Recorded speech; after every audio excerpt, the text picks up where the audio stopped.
Alright, mwebale nnyo abatuyinze kakangezi kolwalera manya JBMuwonge elanga this is our talk show JBMuwonge talk show. Tero okubeerayo obudde bwe buti. Baganda bange mwenna batera okujjeyungako program eno mubayite abatana bateyungako nti yes program etandise.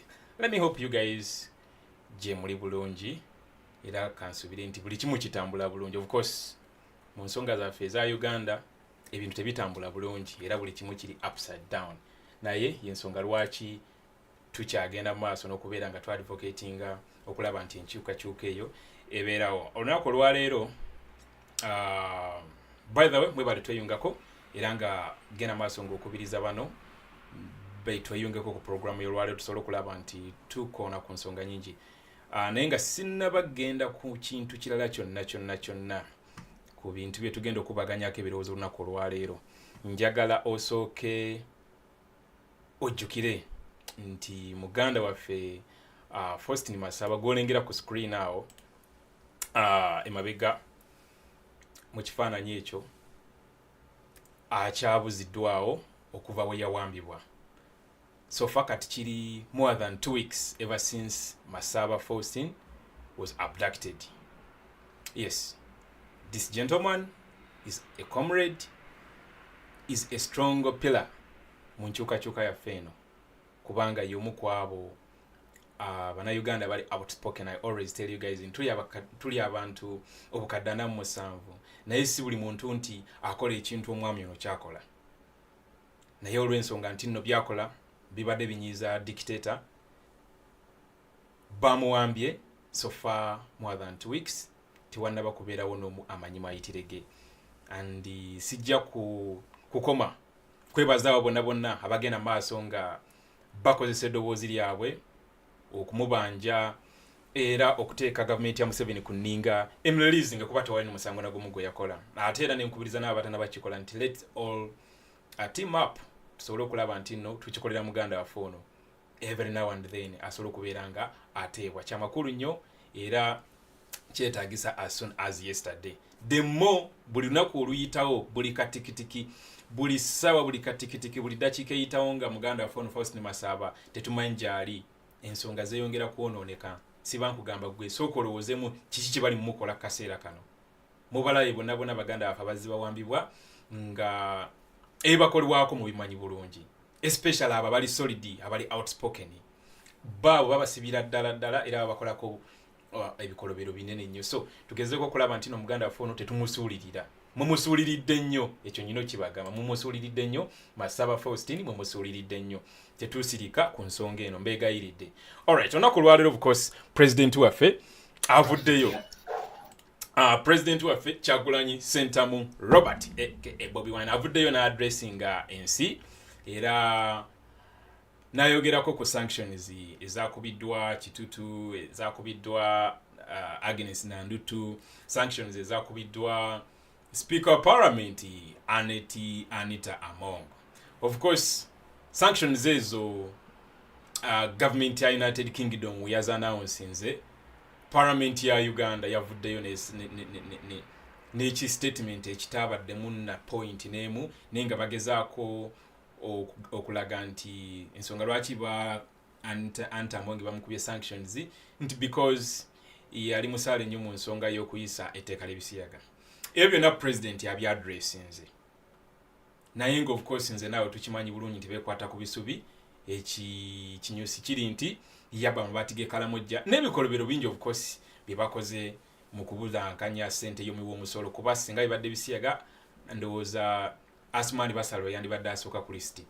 President akonye ku nsonga mpitirivu nnyo. Address eno actually badde ya ssaawa nnamba era nga ayogeredde eddakiika zibadde si nnyingi nnyo, eddakiika ezisinga aziwadde bannamawulire abamubuuzizza ebibuuzo ate yo mumanyi tewali kibuuzo kyatya, tewali kibuuzo kyakugira nga wokimubuuzizza. Ensonga za Kabaka bazimubuuzizza, buli kimu ensonga za Mpuuga bazimubuuzizza, ensonga za Bobiwine bazimubuuzizza, ebintu bingi bibamubuuzizza era nga zonna azizzeemu bulungi address olunaku olwaleero.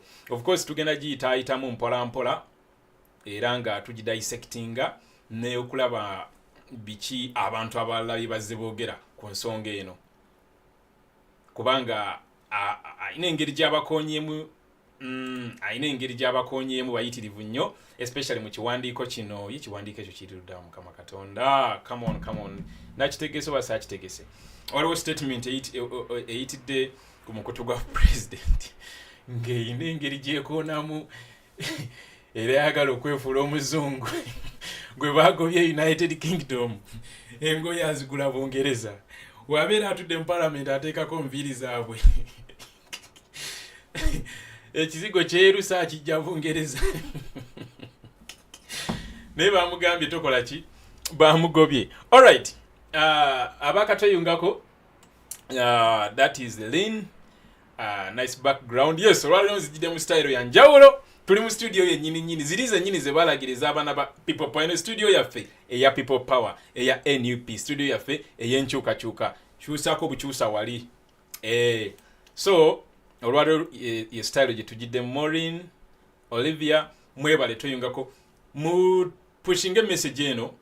I'm pushing a live broadcast eno etuuke wala nnyo n'abantu abalala basobole okubeera nga bagiganyulwamu. Naye nga sinabakuwa message ya president especially ku bibuuzo awo njagala osimbe nnyo essira because bannamawulire bano kyembaagalako nga basisinkanye president yateekawo embeera nga tewali muntu n'omu awulira kutya kumubuuza kibuuzo. Omanyi waliwo omuntu gw'osisinkana n'otya okubaako ky'omubuuza.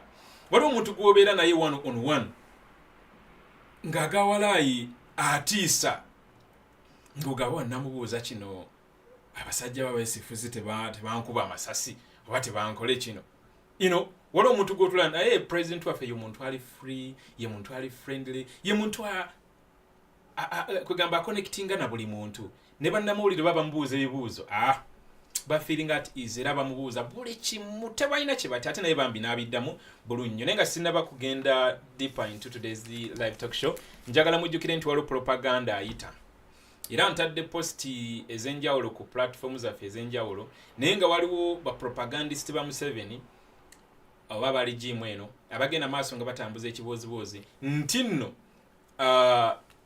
sanctions zino ezakubiddwa oba ezikubibwa bana abakozi b'ebikolobero kati nga Anita Among awo ekitutu baani awo ba Guinness Nandutu Muhoozi n'abasigadde bonna mbuno ze zaaviiriddeko abasuubuzi okwekalakasa and all that kind of thing. Mu yebiiriddeko embeera y'abasuubuzi nga woogiraba ku ssaawa eno ebbeeyi y'ebintu and all that kind of thing. Banange ekyo kya bulimba tebababuzaabuza.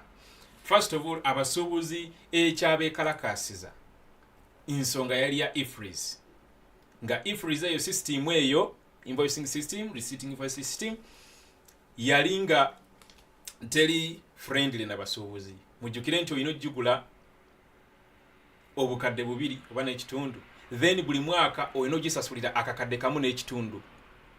Bintu bingi nnyo wotunda ekyamaguzi nga tokisiza mu system eyo ne bakukwata osasula bakuba fine ya bukadde 30 oba okusiba mu komera emyaka 10. So bujwanga yali munnyonnyo nga basubuzi tebakkiriziganya nabyo. Naye kati olw'okuba nti nno kino ekya sanctions kibatuddemu nnyo badanisa okutambuza ekibooziboozi mbunno sanctions zino yensonga lwaki ebbeeyi y'ebintu erinnye nedda. Sanctions zino zikubibwa muntu sekinoomu kati nga olaba Anita Among kati zino za United Kingdom zabadde za travel ban ne asset freeze nga kiba kitegeeza tokyakkirizibwa yadde n'omulundi n'ogumu kwesembereza anywhere near United States Embassy mbusimanyi osaba visa oleese ebipale mbuno osaba visa nedda. Bweba kuba sanctions ezo buli kintu oba business gy'obadde oyina mu United Kingdom sente zo n'obadde oyinayo sente ng'ogyotereka sente mu banka zeeyo buli kimu bakifurizinga oba tokyakkirizibwa kukolagana na muntu oba na bizinensi eri mu United Kingdom. Ebyo tebiinawo bikwataganira na Uganda, ebyo bikwataganira muntu sekinoomu gwe kakola nsobi. Era kati in this context these sanctions zikwata ku muntu Anita Among, Agnes Nandutu n'oyo kitutu. Abantu aba basatu zino zitwogerako ku ssaawa zino. Of course endala mpitirivu nnyo bagenze baziserapinga ku bantu ab'enjawulo. Naye in this context tewaliwo ekikwataganira nabi abasuubuzi babalimba era tebababuzaabuza. Ekyokubuzaabuza ekirala ky'ebisiyaga. Of course it is evident nti regime ya Museveni currently teyina kintu kyeyinza kwekwatako. Era bino byemulaba biba trading mbuno ebisiyaga and all that kind of thing. Temuyina kye mwalabye. Ebisiyaga kati ye kaadi eriwo ng'ey'obufuzi ey'okulwanyisa ya mwami Museveni. Era egenda okubeera nga campaigning tool mu 2026 gwelindako ogenda kulaba. It is more like that it's going to be used as a weapon. Because recently bali balina COVID-19. Bagezaako ekya ADF ne kigaana kuba bakimanyi bulungi ffe tuli non-violent. Bakimanyi bulungi ffe tuli non-violent. Bagezaako ekya ADF ne kigaana ng'abantu bababuuka dda. So yagala gaana kkiriza lekayo kati ekintu kye bayina kya bisiyaga. Kyobalaba nga buli kimu kimbibiri bisiyaga. Anita Among Speaker of Parliament bamukutte nga akoseza billion 2.65 in the span of 164 days on 7 trips. Joe Rusonyonyi representative waffe mu Parliament namusaba commission etunule mu nsonga ezo, Parliament eveeyo eyogere ku nsonga ezo n'ennyonnyola Abannayuganda, naye kennyini aveeyo ennyonnyoleko response mukyamujjukira gye yawa, yagamba basiyazi bali mu mulwanyisa. So like it or not, gwe kino kikwatire wano bakiwulirize wano, ogenda giraba nga kaadi y'ebisiyaga yeringa ekozesebwa. Kyolaba nga lyekkubo buli ayagala okukuba NUP, buli ayagala okukakanya amaanyi ga president lyakozesa. Abedi Bwani kandowooza omuwulira yateekayo n'okusaba ssebo mbuno National Platform ewandiika ebbaluwa ebuulira Abannayuganda waweeyimiridde ku bisiyaga. Bro, toyina kye waalabye. This is now the card. Wabiraba recently nga mpoga bamukutte nga yeezibikidde emiliyoni 5 ez'omuwi w'omusolo. Omanyi kye bagamba mbuno mpoga bamulwanyisa kubanga yagaana okuwakanya etteeka ly'ebisiyaga. You get a point. Nga tebiinawo bikwataganira, gwe twakusindika mu Parliament kutunyigira musajja omunyigire ddala omunyige tumusange nga ali very weak oba sina kindi omugirewo ddala. Kyokka ate gwe oli mu kugabana ssente zaamu wa musolo, oli mu ate n'osirika n'otabaako n'omu gwokola kigo kibuulirako. Bwe bakukutte ate oli mu kwoza bya bisiyaga. So ezo zonna scenarios nzikuwa okulaga engeri gye batandise okukozesaamu kaadi y'ebisiyaga.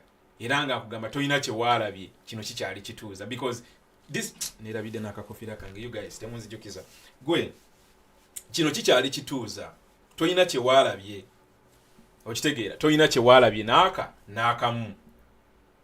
So ekyo nakyo njagadde nkiiseewo kuba nkimanyi bulungi nti abantu abamu babuzaabuzibwa. Abantu abamu babuzaabuzibwa, ensonga zino batandika oziraba kifuula nnengo olw'okuba bapropagandisi ba Museveni babayisizaamu eggaali eyo. Ekintu ekirala anyway bingi, katusooke tugende ku tugende wano.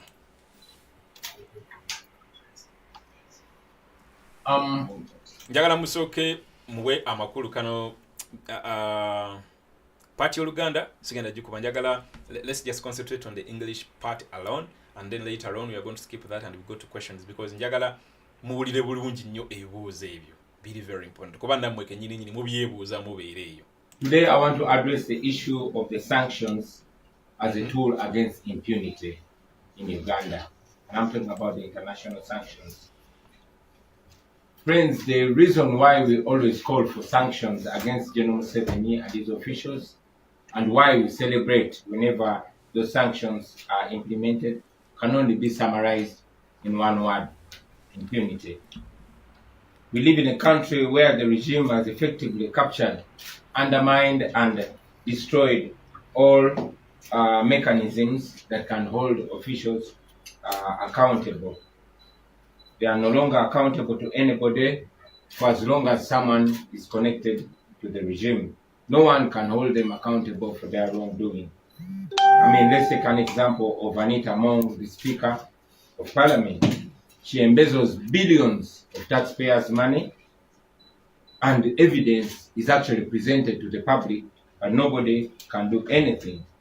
Instead of calling her to account, General Museveni comes out to defend her, to protect her, and to support her.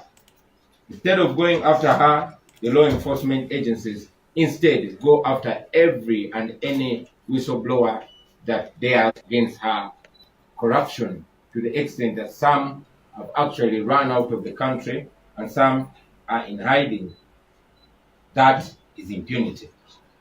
You all remember the students that tried to protest against the theft of the iron sheets that were meant for Karamoja. Many of them spent months in prison, while those that were involved in this grand theft were either rewarded, and those that were pretentiously held to account were only imprisoned for a few hours.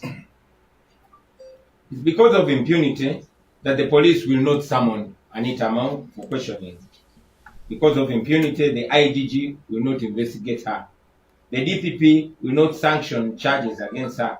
The courts of law will not summon her. The Auditor General has also been bought and silenced by another service award.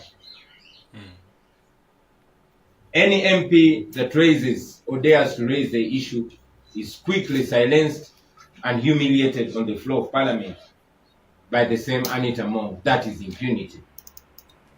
She then continues to live large, enjoying her stolen money. I mean, nobody can touch her, nobody can say a word account. And that is how those who have killed our people in hundreds go scot-free and elude justice. That is why people who abduct, torture, kill our people, or even rape our supporters are moving around scot-free. And many of them are actually given red carpet reception at public functions. You saw the man that undressed for people being appointed RDC by General Museveni. That is impunity. Like many other institutions of state, the Uganda Human Rights Commission has also been effectively co-opted and destroyed. And that's why you can see Wangadia supporting and ridiculing, supporting the abduction and rape and even sodomy of our supporters in CMI detention. That is impunity. You see her mocking the victims of injustice, the victims of torture, the victims of abduction. That is impunity. She even goes as far as trying to silence the victims of abduction and trying to intimidate their families and co-opt them. That is impunity. So, with the state of affairs, citizens are left with only two options: either to rise up and put an end to this nonsense once and for all, using whatever means are available to them, or to appeal to the international community to take measures including sanctions, which the regime has clearly refused to take against its corrupt and criminal officials. Ladies and gentlemen, travel bans, asset freezes and others, may not put the corrupt and brutal officials in prison, but at least they go far to block them from enjoying with impunity or even invest their stolen money, the money they stole from poor Ugandans, in their countries. These countries have their act together. These countries are well governed and they respect the rule of law. So we see no need or no importance whatsoever for them to accept impunity, to accept steal from us. These people deny the regime officials that run away with our money opportunity to enjoy it in their countries. And we really, really appreciate those sanctions. We welcome them. These sanctions reassert the duty of civilized nations, because they should never be seen to sit back as actions against poor people are going on with reckless abandon. These regime officials that have destroyed, underdeveloped, and looted their countries because they think they can enjoy life with their families in developed countries, the wealth that they steal from poor Ugandans, the way forward here. So we welcome these sanctions, And we want these thieves, these corrupt officials, to lay in the bed that they laid. They've destroyed their countries, they've messed up Uganda, they've messed up our healthcare system, they've messed our education system, because they get all their healthcare from abroad, and indeed they die from abroad. They've messed up our country, and they want to enjoy the countries that are well governed at the cost of the poor people. So we are happy that these sanctions have been slapped on those officials, and we want more sanctions on General Museveni, his son, and all his officials that he uses to crack down on the rights of the people. They should have their children go to Ugandan schools. They should buy cosmetics from Uganda. I thank you, and I'll say that in Uganda before I welcome questions from you, ladies and gentlemen. Basebone bebaza mwe bannamawulire abazze okutuuliza amakya leero. Olwaleero njagadde. Alright, nadi mbagambye nti Uganda aka cosmetics naye nga mukawulidde.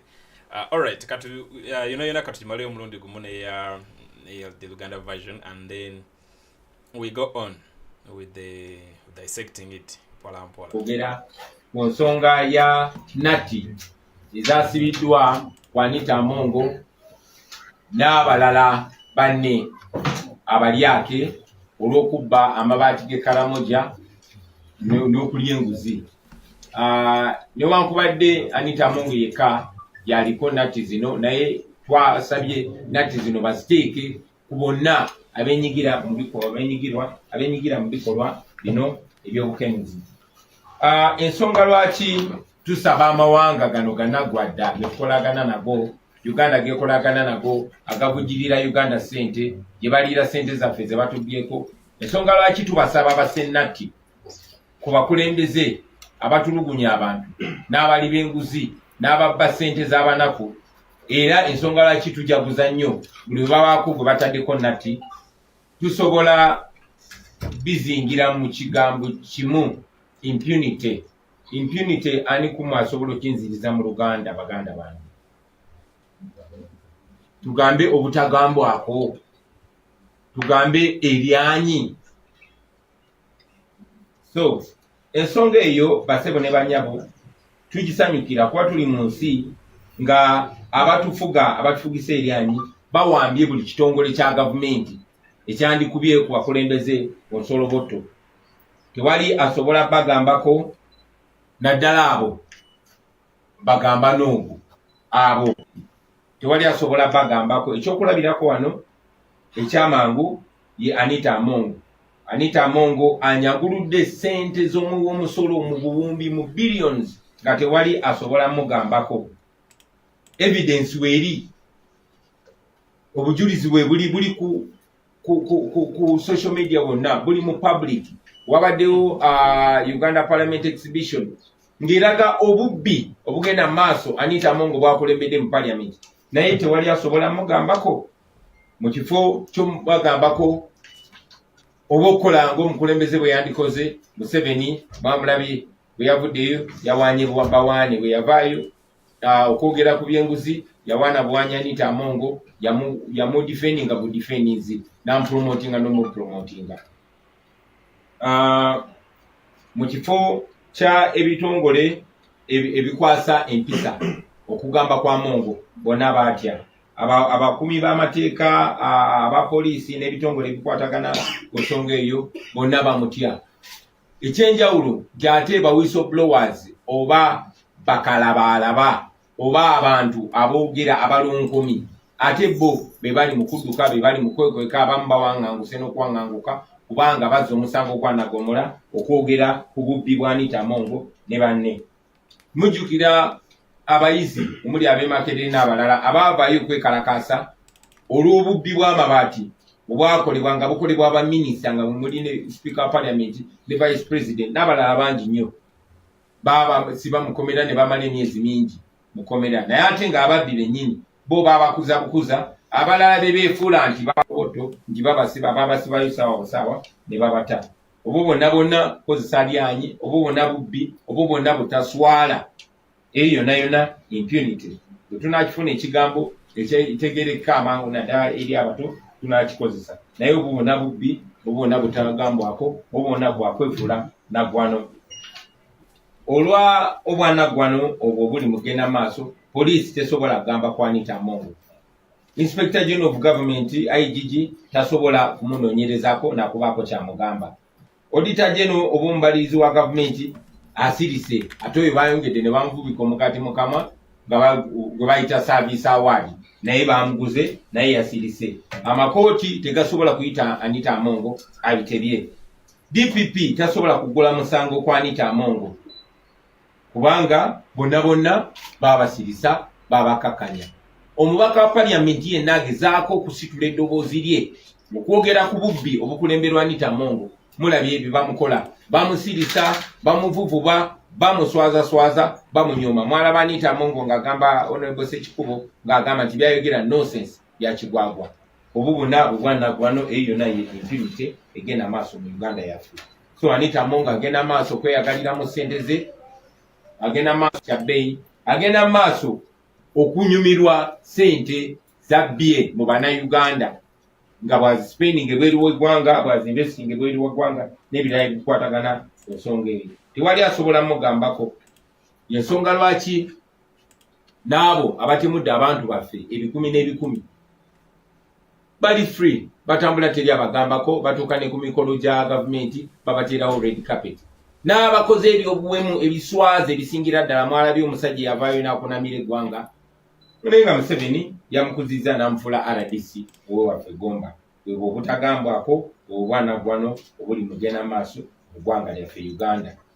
So n'okufaananako ng'ebitongole byonna byonna ebiwambiddwa ne byonoonebwa n'ekitongole ky'eddembe ly'obuntu Uganda Human Rights Commission nakyo kyawambibwa ne kyonoonebwa. Mwalaba mukyala wa Ngadya nga y'omu kubawagira okuwamba abantu, y'omu kubawagira okubuzaawo abantu n'okurepinga abakazi n'abasajja okubasiyaga nga babasiyagira mu CMI. Mwalaba abamu abaavaayo ne bakyogerako Wangadya nga yabalemesa. Wangadya yavaayo n'agamba n'okugamba nti abantu abaawambibwa famire zaabwe nga zivuddeyo n'agamba abo tebaliyo bakiwani. Kaakati eyo tebayita impunity basebo ne bannyabo. Wangadya ssentebe oba nantebe w'akakiiko ak'eddembe ly'obuntu ate ye kennyini yagezaako n'okugezaako okubo ab'abantu abaawambibwa n'obbatiisatiisa okusirika okulekeraawo okwogera ku nsonga eno. Obwanaggwano eyo impunity basebo ne bannyabo. So mu mbeera eyo Abannayuganda baba basigaza ebyokukola bibiri byokka. Either kwekumamu omuliro bakozese embeera yonna gye basobola okustopinga bino ebigenda maaso n'okwegubako bano ababbi. Ekyo kiba kiganye nga bwe bagezaako kiremesa nga bakozesa emmundu nga bakozesa ettemu. Ekyokubiri kiba kyakutuukirira oba kusaba agamawanga ge tukolagana nabo gwago international community ng'ate ge mawanga agavujjirira gavumenti ya Museveni ssente ge gayimirizaawo gavumenti eno kwe kugasaba okubaako kye gakola obutawagira bikolobero biri mugenda maaso mu ggwanga. So twagala mumanye nti okubagaana okugenda mu mawanga gano okuwamba ebyobugagga byabwe n'eby'abantu baabwe kiyinza obutateeka bano ababbi n'abatemu mu makomera, naye ate kiyambako kubanga kibalemesa okugenda mu mawanga gano gye batereka ssente zaffe gye bainvestinga ssente zaffe okuzinyumirwa. Bwe banga bu Uganda bwe buliri bwabwe babwebakemu nga bwe babwaze. Twagala babeere wano e Uganda bagende mu malwaliro gaffe batambulire ku nguudo zaffe bizinesi bagikolere wano n'ebizigo nabyo babigule mu Uganda.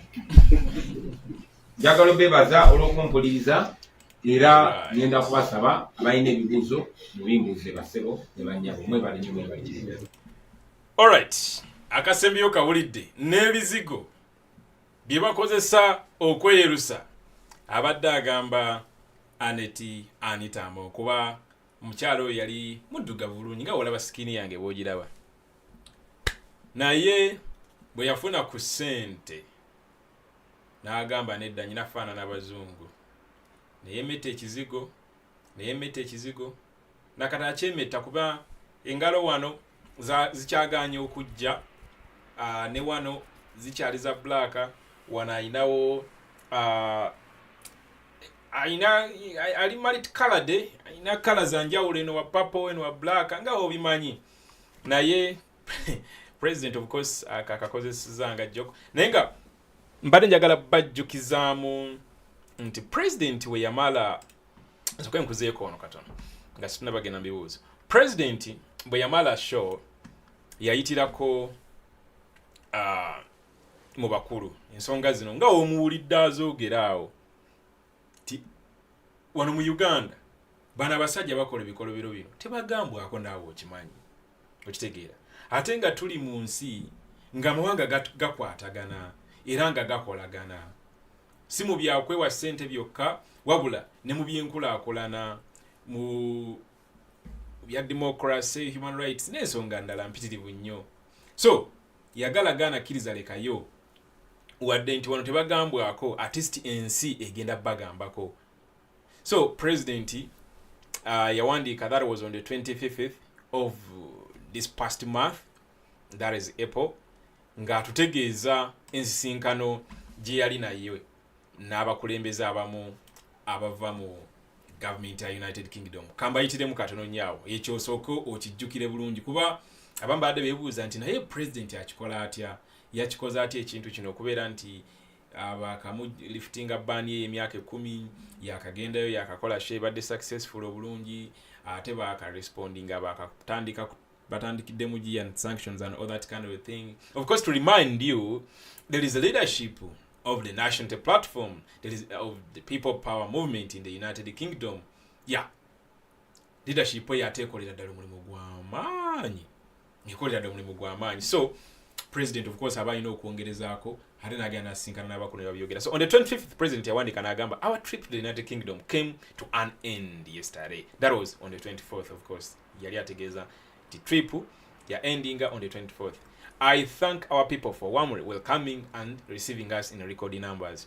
We spent time at the British Parliament meeting with the senior legislators, prominent members of the current British administration, and influential figures in the business world.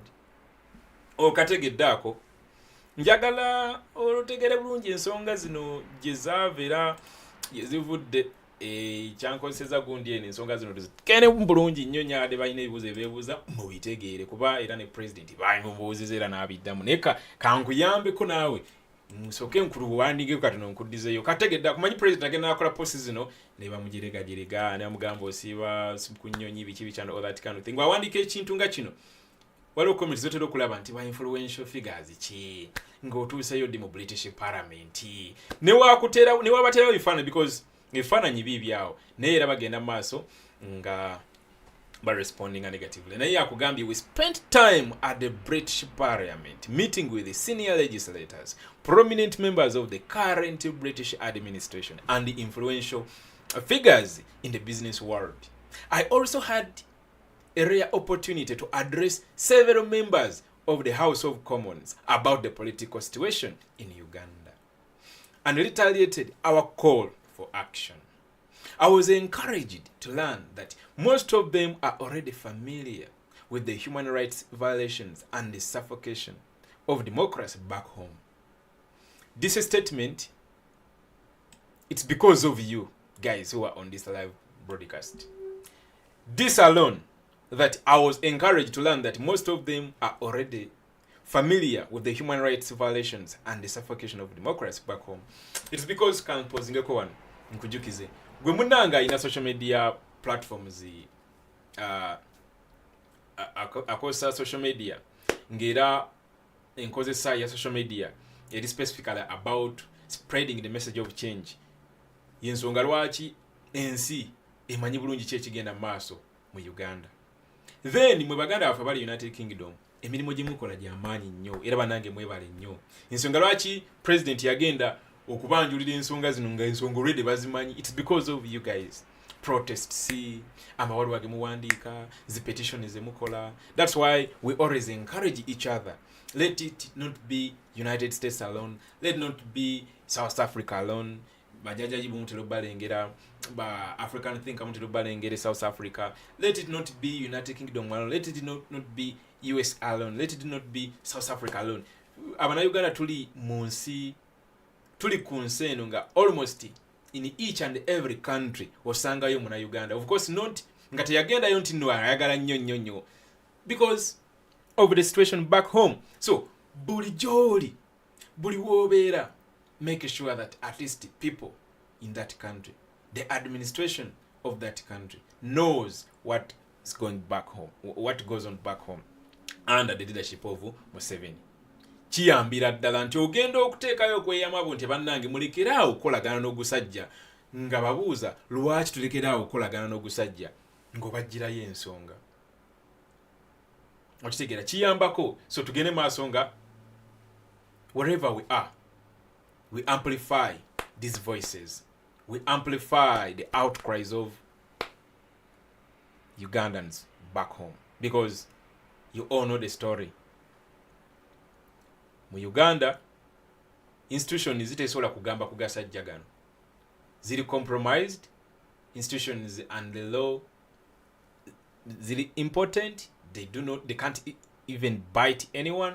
Nga Museveni takoze eki tayagadde. So the best we can do, ate ekirungi kye twafuna nti enkyukakyuka yaffe eno gye twagala buli omu agimanyi globally, olw'okuba nti omukulembeze waffe akolera ddala omulimu omulungi. Anyway, wetweyongerayo wano, president yayongera mu maaso n'akugamba nti if civilized countries of the world recognize that Uganda is being ruled by an illegitimate military regime, surely they should take steps to further isolate it for continuing to impose itself on our people and violating their rights with impunity. I'm very grateful to the leadership of our chapter in the United Kingdom for the time and the effort invested in organizing these strategic engagements aimed at fostering freedom and democracy in Uganda. Natekako hashtag free all political prisoners in Uganda. That was it. Era ebifaananyi ndowooza biraba bulungi. Ndowooza, let me hope kankole bwenti kantekeko full screen of this. Where is this? Yeah, here it is. Kantekeko full screen. Ng'ali mu batabbira, ng'ate ensonga z'abatabbira weeziri bulungi nnyo era ziri validi. Nga w'omuwulidde azoogera wali era ne wano waazogerera ddala nga highlightinga obunyazi, highlightinga obubbi bwabo abasajja bano be bakolagana nabo. Simanyi onfuna bulungi. That was the last meeting.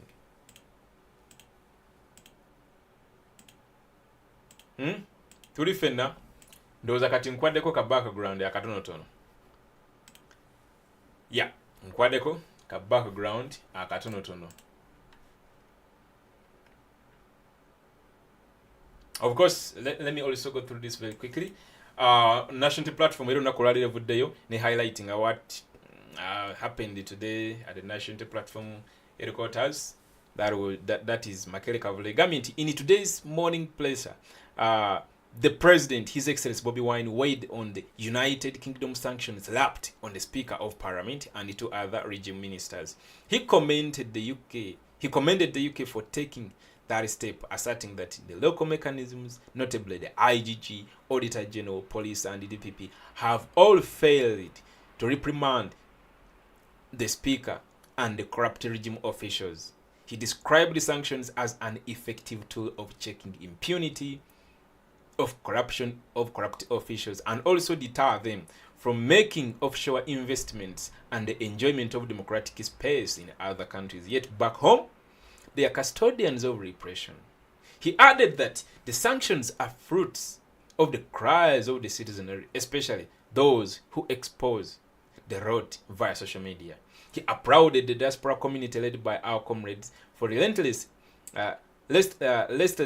leading peaceful demonstrations and engaging foreign governments on the state of affairs in Uganda. He appealed to the West to extend sanctions to the dictator and his son in retribution for their gross rights abuses and aggravated corruption. Those are to sort of come out on the issues of yes, morning once again. nsonga eno oba ku presa y'olwaleero kyenyina okutegeeza nti zino ensi zikolagana. Kiringa onaagamba nti anyway kandeme ekicomplicatinga nnyo. UK weekusilapinga sanctions mwanya ne Canada erilaikiri ne United States nayo naye kati course US bamukuba ddoyo Anita Muwonge bamukuba sanctions if I remember very well. Naye gwe kyolina okumanya UK kasi tekuba manya USA manya Canada manya n'ensi endala ez'otuluddawo zonna tosobola ziwona. Kyolabanga ffe abannayuganda ba comrades abali in other regions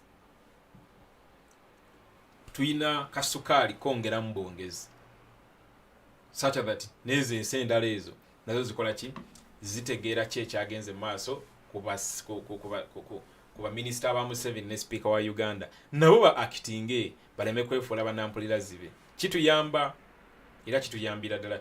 Actually kituyamba nti abasajja bano manyi bakolera Museveni n'abakazi bano bakolera Museveni okola ebikolobero. Kati muli naye atyamu buli wamusindika okola ekikolobero atyamu n'agamba owaire kooti nkyayina abaana nkyayina famire simanyi Uganda bwegenda kuba nyinza okwagala okuva wano nyinza okulwalira wano nga sina ddwaliro nalwe bayinza kuntwalamu batuuka okuntwala USA nga abasajja bansilapinga daff sanctions ngene enfirwa bafunamu okutya eyandibadde awamba omwana eyandibadde amukuba essasi nga talina kyakoze n'afunamu okutya. Birungi bingi nnyo. Anyway njagadde kuyisaawo buyisaako naye tusooke tugende mu maaso n'ebibuuzo. We are having 30 minutes, so kindly let's be smart. Shoot your question, then we can answer. Yes, Solomon. Richard. All right, sorry. Yes, Honorable, did you say the sanction currently on Muwonge and the team is fruits of your continuous work as then you be an opposition party? We are taking 5 yes or no? Honorable, 2 questions for me. First is Wait. Yes, sir. Please go ahead. the first is there are big questions from the general public, especially when there was an uproar on the alleged which the opposition have found to be corruption in parliament. We, however, haven't seen the body of opposition coming up to ask the Speaker of Parliament to step down on the allegations. We've seen in other countries like South Africa it happened. The Speaker is in court. How come the Ugandan opposition hasn't done the same? A second is you seem, and it has been quite evident that many of the channels of asking for human rights accountability, say the human rights kankole bwenti katono nnyo.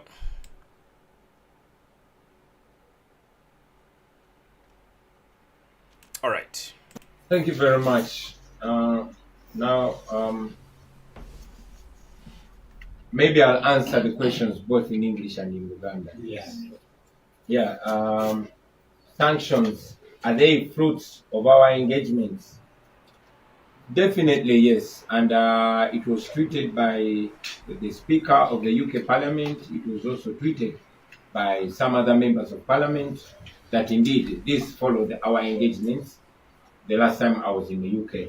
So yes, these are fruits of our engagements and other engagements, because it's not just us.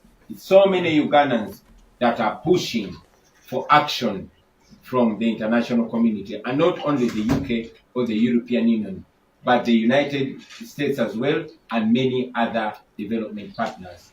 These are calls that we've been making for so long, and we are glad that now the international community, particularly the UK, is moving from strongly worded statements to strong moves of action. Bambuziza oba envumbo zino oba nati zino zavudde ku kwatagana oba ku nsinkana ze twabaddemu e Bungereza, era ansa yange ejja kubeera nti ye twetwagiwunyisizza. Anayisifika ebbanga ddene bannayuganda babadde balajana ebimwogera ku Twitter ne mutaginga UK government ne mutaginga ba MPs bikola. The things that you do on Twitter, on Facebook, on Instagram, on social media, and call out and request and tag these MPs, they actually work. Don't stop. So when I went to the UK, because in Uganda, we try against the UK munsinkana zino, twayongedde bwongezi tofaali kwekyo ekibadde kizimbibwa ebbanga lyonna. Era nga bwe mwalabye abakulembeze baayo nga muli ne Speaker wa Parliament ya UK bavuddeyo ne babategeeza nti oluvannyuma lw'okusinkana ne ttiimu yaffe basazeewo ne batekinga action eyo. So yes, kikolera ddala era temulekeraawo. Tukulembera bukulembezi ku making sure tugusa kye mbadde mulaajanira ebbanga lyonna. Derek has asked, the opposition has not asked Anita Among to resign. Why? That actually is not true. You remember our leader of parliamentary front, officially known as the leader of opposition, the Right Honorable Bobiwine, came out and called upon these institutions to take action. But as you know, these are important institutions. They are completely detoothed and disempowered, and therefore they are not able to hold Anita Among to account. You saw how one of them actually was bribed with the service award. So our leader of opposition took steps, but as you know, he's always fought left, right, and center. But yes, there's also been members of the opposition, some from our own party, supporting this corruption, supporting this impunity, and speaking out against, these sanctions. That is a shame. That is a disappointment. But many of them are compromised. The parliament is a clearing house. That nobody is going to see the impunity of Anita Among. Nobody is going to see our corruption. And those that see our corruption are quickly silenced and humiliated. So yes, our leader of opposition on our behalf has been and continues to do all that is possible under the circumstances. Derek abuziza nti opposition tenavaayo kusaba Anita Among okulekulira. Twakikola dda, twakikola mu kapasite yaffe ng'abatali mu parliament, naye n'omukulembeze waffe mu parliament, Right Honorable Bobiwine, mulabye ng'agezaako okuyita mu makubo gonna agasoboka. Ne munakikkiriziganya nange nti ebitongole byonna byawambibwa, byasirisibwa, byakulibwamu amannyo. Ensonga lwaki olunaku lwaleero tuli basanyufu nti basobola okuwamba ebitongole byawano, naye ate eby'e Bulaaya tebasobola biwamba. Ensonga lwaki byo tusanyuse nti birina kye bikoze. Oba oli awo parliament yaffe bw'eneeterera bwe tunafuna enfuga ey'amateeka, ababbi abo bajja kisasulira. Naye era kituufu ti waliwo ne bannaffe abamu abali mu opposition naye ngo balaba baavuddeyo okuwagira Anita Among n'obubbi bwe. Wabalabye nti tebaagala kwogera ku bubbi bw'amabaati, ng'ate y'ensonga eyagobeseza Anita Among ne babbi banne e Bungereza, era ensonga egenda bagobese walala. So ekyo kikulaga nti baagulibwa, oba abamu baalya, oba abamu baatiisibwatiisibwa, naye abo abawagira obubbi n'obukenuzi tebatukiikirira. Abatukiikirira beebo abawagira ebiruma n'ebinyigiriza Bannayuganda okuggwawo. What other mechanisms are we using about missing people? Alright, engeri gy'akyusizaamu kibuuzo kigenze ku topic endala. Mbadde njagala kukujjukizaamu kantu kalala nti nga president w'omuwulira ali mu kunnyonnyola ensonga zino eza sanctions of course nnungi naye kyenjagala ekirala omanyi fe abannayuganda olumu tugenda ne tukola ki ne tulirakisinga olw'ekyo ekintu ekiba kikoze eki olw'ekyo ekintu ekiba kituuseewo tugenda ne tulirakisinga banange tetulirakisinga ate hopes zo toziteeka ku sanctions zokka tulowooza nti no sanctions zigenda bimala ku munnayuganda ali eyo njagala omanyi kino kituyambako buyambi naye nga omulimu omukulu ennyo ffe tugenda ogwekolera okitegedde kino kituyambako okunyweza basajja ba Museveni kubanyiga kubasindikira katengo in one way or the other kati tuba tulina kukozesa mukisa guno nga gavumenti z'ensi zino ezaakulaakulana eziwa Museveni obuyambi kuba obuyambi tebuziwa Uganda kuba singa obadde buziwa Uganda singa Uganda yakulaakulana dda obuyambi buziwa Museveni kuba zigenda mu nsawo ye govanga ku muntu ng'akozesa 2 billion on a daily basis you get so kiba kitegeeza obuyambi obwo bugenda mu nsawo za Museveni okitegeera so ng'ensi zino zitandise okubeera nga zibaako kakatonotono zitandise okubeera nga zikola then awo tuba tulina kukozesa mukisa ogwo okuyisaawo ebyaffe activism waffe omukola kyo muspicinga up mukyajjukira olunaku lwe baalanga nti Museveni wamu ne mutabani we and 26 others including Anete Antamo badraggingidwa ku International Criminal Court ku ICC. Do you remember that time president waffe immediately yalangirirawo nationwide tour ng'akimanyi bulungi nti nno announcement yokka ebasindikira akatengo kali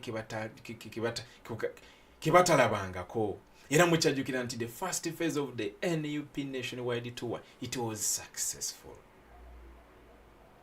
It was a success. Yes, towards the end bagezaako kubanga balina bwe bakola here and there neyagalagana kkiriza lekayo presidenti bali tebalina ngeri gye bayinza mukola ki yadde mukoonako akantu bwe kati kuba kimanyi bulungi ate ngera bwe kikyali ku ssaawa eno sigamba nti nno ekyo kyavaawo nedda omusango gukyaliyo bulungi with more than 215 affidavits ezasubmitingibwa a team yakwasaganya ensonga eyo nga yakulemberwamu lawyer amanyiddwa nga Bruce Afran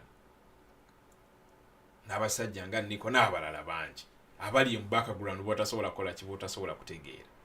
Point is ino tuba tugikozesanga chance fe activism waffe mukola ki toyina kirirayingako ng'ekigendo bimala nedda so sanyukamu naye nga ate activism omuteeka buteesi kuki ku level ndala. Yes, yagadde kayisaawo akolo ensonga and president agenze ku topic endala ekibuuzo kiri about something else. All right, let's go on. Following the fact that we've not yet gotten fruits. Yes, we've not gotten fruits. We've not gotten action about the missing people. But we don't stop. We know that the arch of the universe is long but bends towards justice. The Bangalise, I mean, it's been a while since the corruption against the people of Karamoja happened, and now we're seeing action. I can guarantee you that sooner than later, you will see action. About our missing people, we've petitioned other platforms. As you know, we took General Museveni, his son, and his other lieutenants to the International Criminal Court. So don't be shocked when time comes and the International Criminal Court sanctions General Museveni. But like we continuously tell you, we've petitioned every international body, every international institution, and we continue to look everywhere for options. Yeah, mu Luganda makubo kyamalala gye tukozesezza okulaba nti tufuna okuddibwamu ku bantu baffe abaabuzibwawo Bakibalama, Bakanata Muhammad n'abalala abatanaba kulabikako ku lunaku lwaleero. Oluvannyuma lw'okuba nti ebitongole byonna mu Uganda byawambibwangako okuli n'ekirwanira eddembe ly'obuntu nga ne Wangadya gwe balonda ayikulira akakiiko akalwanira eddembe ly'obuntu ate naye y'omu ku bawagira ebikolwa bino eby'obwannagwano. Twatwala General Museveni mu kkooti y'ensi yonna, era tulina essuubi kkooti y'ensi yonna ejja tuddamu. Naye ate si yokka, ebitongole bingi nnyo nnyo mwe mujja kuba mulaba bulabi mu maaso ku lutimbe, mujja kuba mulaba nga amapeesa geenyigawo emizi. Naye njagala bakakasa tutuukiridde buli kitongole kyonna ku lukalu lw'ensi okulaba nga tufuna obwenkanya, okulaba nga tufuna abaganda baffe abo abaabuzibwawo, ate nga tujja bafuna Mukama nga ye musumba waffe. Sama Uganda Mbuza has asked me, how did you get this easily after the ban? Sama, do you think we are easy? We are not easy. But this has been glaring for so long. It only needed leadership. Your cries are listened to. Your cries reach far and wide. So it was not hard for us to substantiate our claims because it's a national cry. That's why it is easy for us. He went ahead and asked whether there are others that are targeted. Of course, the main target is Museveni himself. He still has the pseudo protection of being an apparent head of state. But we know that sooner than later, reality and justice will weigh heavier than him. But among the targeted ones are people like Nabanja, people like Damulira, people like, all these that are, people like Arupo, all these people that are used to oppress Ugandans, to kill Ugandans, the likes of Kasigas, all those people are targeted and they will be sanctioned sooner than later. Ekyo kankyogere mu Luganda yennyini akyembuza asobole okuntegeera.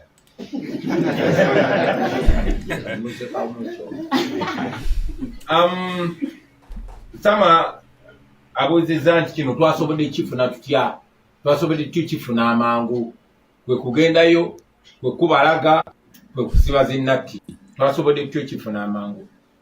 Sama tetuli banjawulo ku bannayuganda balala bonna, naye ansa zino oba ebikolwa bino twasobodde bifuna amangu kubanga okusookera ddala tetuli ba bulijjo. Yeffe bali. Naye ate ng'ogyeko n'ekyo, njagala mmanyi nti okuyaayana kwammwe kuwulirizibwa, okukaaba kwammwe kuwulirizibwa. Posti ze mukola ku Facebook ne mu butaaginga zi gavumenti zino eza European Union, eza UK, eza America bikola. Zi tweet ze mukola ne mubasaba okussa envumbo ku bantu bano zikola. Kati ffe okutuuka mu meetings zino twakubyeko bukubi kafuufu kubanga omulimu ogusinga mwe bannayuganda mugukoze mwe abali wano ne bannaffe abali mu diaspora. Temulekera okozesa social media, temulekera okutaaginga abantu bano, temulekera okulalisa. Bino byonna bibala byakulabisa. Twatuuseeyo nga tetweyogeza bweyogeza wabula ng'ensonga bagimanyi. Ffe twagenzeeyo nga bakulembeze kugamba bugambi, okay, okukaba kw'Abannayuganda mukulabye nti kwe kuno. Ne bagamba mwagala tukole ki? Ne mugamba kaba wuyo na wuyo na wuyo na wuyo. Ate abo be batono atubuuza notubuuza nti baani abalala abali targeted. Bangi nnyo.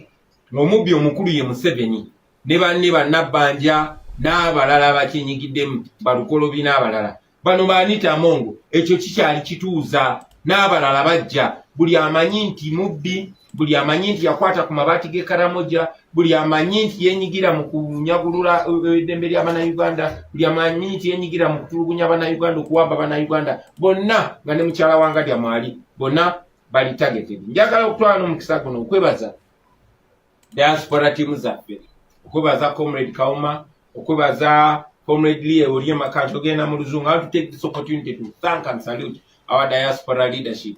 Comrade Daniel Kauma, Comrade Lee Oriema, Peter Ekakoru, and all the leaders that we have in the diaspora for standing firm, for leading us, for insisting, for knocking on doors, for petitioning, for speaking a lot of English, a lot of French, a lot of all these other languages in search for freedom, in search for remedy, in search for redress for the suffocation and suffering of the people of Uganda. Don't stop. we shall push from where we stand, push from where you stand. And you on social media, now you know the fruits of your noise making. Now you see the fruits of your live selling. Please continue live exposing. Continue, please. The final question was from Manita Among. I think I already mentioned that many others are targeted.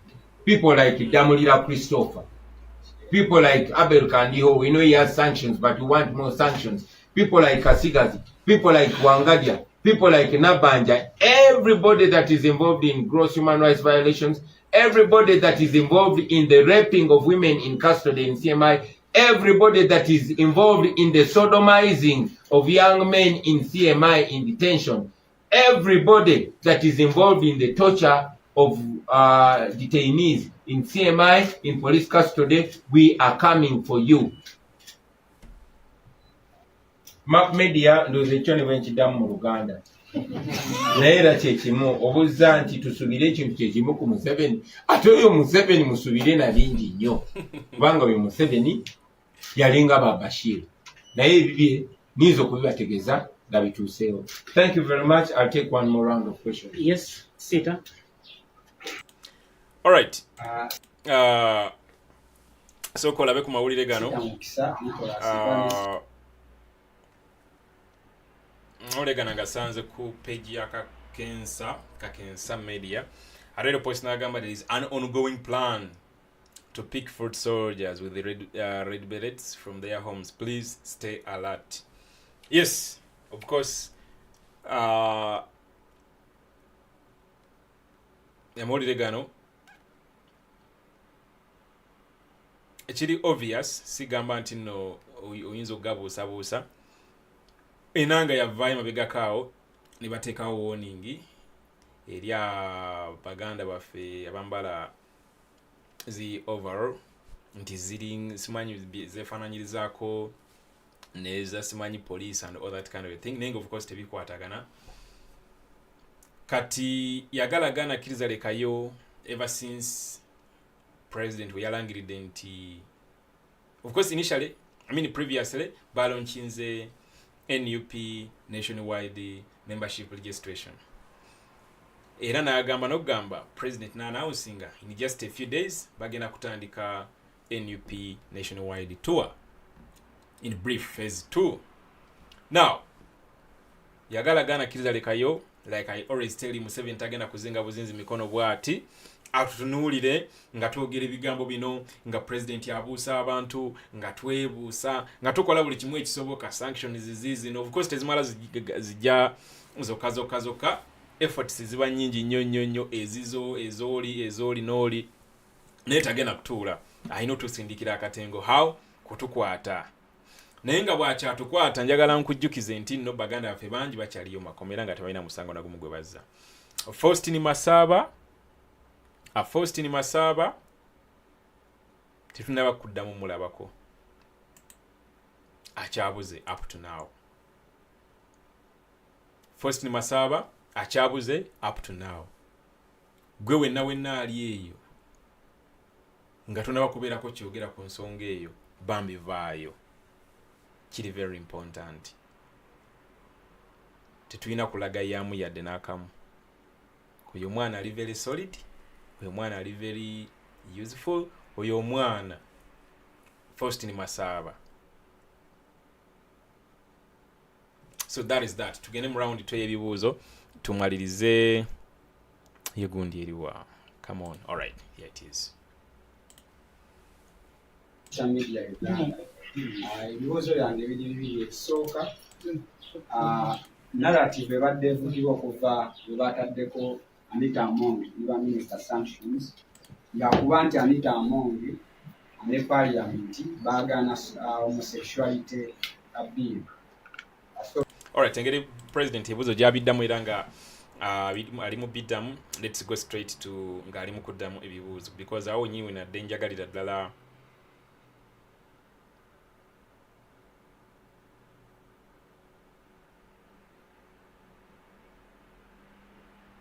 alright, tutandikire wano. and her apologists have been pushing a narrative that the reason why she has been sanctioned is because she presided over the anti-homosexual acts. Yes, ekibuuzo ekyo ndowooza obwedda mubiraba ku social media nga bagenda bazunza olugambo nti ensonga lwaki Anita Among bamukubye sanctions ne bali baminisita mbuno nsonga ya bisiyaga. President yuyo ali mu kuddamu ensonga eyo. Passing of the anti-homosexual act. Of course that's a lie. It's an ignorant lie. Because the reason was put there. Anita Among stole iron sheets made for Karamoja. And she accepted. She conceded and she returned them. Only that, because of impunity, nothing was done to her. Others were arrested, but, freed, and the public was ordered, especially you, the media, ordered to stop talking about that matter. That's impunity. I want to ask, the mover of that law, the one that presented it was Honorable Asumani Basalirwa. Why is he not sanctioned? The one that seconded it was Honorable Jonathan Odul. Why wasn't he sanctioned? As a matter of fact, I saw Honorable Odul supporting the sanctions. But he, like many other Ugandans, said it shouldn't be only Anita Among. It should be everybody else. And we agree with him. And we've told you that Among is only the beginning. The wheel of justice might grind slowly, but it surely grinds ultimately. So, that is an absolute lie. But, that is what this regime is known for. Sitabuziza nti Anita Among ne banne baadde bagamba nti ensonga lwaki bamutaddeko nati zino kwe kuyisa etteeka ly'ebisiyaga. Naye ekyo mwena mukimanyi kya bulimba kubanga amazima amatuufu Anita Among yabba amabaati g'e Karamoja. Era mu buswavu ng'amaze okukwatibwa n'agakwata n'agakomyawo. Kati mateeka bwe bakwata ng'obbye ekintu togamba bugambe kale engeri gy'onkuteeka nkikomyewo. No, olina okwasibwa amateeka. Naye oba olw'obwannaggwano buli wano tewali kyatuukawo, nammwe bannamawulire ne babalagira mulekerawo okubyogerako. Njagala okubuuza singa bisiyaga bye byakwatisizza Anita Among oba bye byamugobesezza Bungereza yaleeta etteeka eryo bamuyita Honorable Asumani Basalirwa, lwaki tali ku lisiti eyo? Eyali sekendi nga baali bamuyita Honorable Jonathan Odul, lwaki Jonathan Odul tebamutaddeko nati, lwaki tali ku lisiti eyo? In fact nalabye Honorable Odul Jonathan ng'awagira okugoba kwa Anita Among, naye ng'agamba nti si ye yekka ne bano babbi banne abalala bali, wabula balina kuba bangi. Era ffenna tukkaanya naye era tugamba nti eyo ekyali ntandiko, ekyo kituuza. Twagala bonna batekebwe envumbo. Mpozi okukiteeka mu context, okunnyonnyola bannayuganda, kino si kyakugoba bugobi Anita Among ne babbi banne e Bulaaya oba mu mawanga gonna agali mu kago gwa Bulaaya. Nedda, kino kyakumuteekako nvumbo na kuwamba bya bugagga bye n'abantu be byonna byakoze ne bya investinze mu mawanga g'e Bulaaya. Mujja kujjukira nti abantu bano ababba ssente zaffe ba investinga mu mawanga g'ebweru, balina zimoole e Bulaaya, balina amayumba mangi e Bulaaya, balina ebyobugagga bingi e Bulaaya, naye nga babibba mu ssente zaffe wano. Kaakati waliwo etteeka libagiriyita Global Magnitsky. Etteeka eryo likwata abo bonna abenyigira mu bulyake, mu kutyobola eddembe ly'abantu n'okulya enguzi, era lirumira ddala okuva mu kubagana okuyingira mawanga ago, okweyagalira mu byobugagga by'amawanga ago, naye gawamba n'ebyobugagga byabwe ne gabisaako envumbo. Gavumenti ey'abantu bwe neeyingira mu buyinza, ebintu ebyo bawulira nti bataddeko bano abakayihula ba Museveni, bwe munawulira nti babataddeko envumbo, baba bawambye ebyobugagga byabwe nga bigenda kufuuka bya Uganda. Era olunatuuka entebe mu ntebe bepa batugamba muleete emaali yaffe eyo abanyazi gye baali babba edde emikono gy'Abannayuganda. So ye kaweefube oyo gwe tulimu, tetuli mu byakusaaga.